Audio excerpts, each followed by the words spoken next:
প্রত্যেক দিনের মতো আজকেও আমি বেরিয়ে পড়লাম বাজার করতে। আর যাওয়ার পথের সঙ্গী আমার এই বাইকটা, এই শখের বাইক নিয়ে আজকে আমি বেরিয়ে পড়লাম বাজার করতে। গ্রামের রাস্তা দিয়ে আজকে আমি বাইক চালিয়ে যাচ্ছি এবং প্রথমেই আমি দুধের দোকানে ঢুকবো।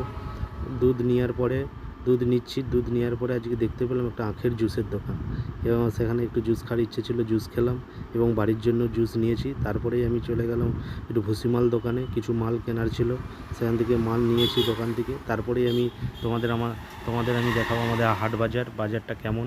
হ্যাঁ, বাজারে ঢোকার পরেই আমি দেখলাম প্রচুর লোকজন আজকে। বাজারে ঢুকলাম, টমেটো নেওয়ার ইচ্ছে ছিল, টমেটোর দাম জিজ্ঞাসা করলাম এবং সেখান থেকে একটু টমেটো নিলাম। নিয়েই আমি সরাসরি মাছের বাজারে চলে গেছি।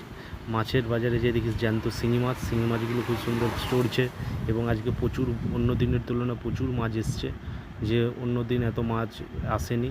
আজকে মাছ প্রচুর। মাছ নিলাম, মাছ নেওয়ার পরে আজকে ঘুরে ঘুরে মাছ দেখলাম এবং মাছ নিলাম। তারপর মাছ নেওয়ার পরে একটু আলু পেঁয়াজ নেওয়ার ইচ্ছে ছিল, আলু পেঁয়াজের দোকানের দিকে গেলাম, আলু পেঁয়াজ নেওয়া হয়েছে।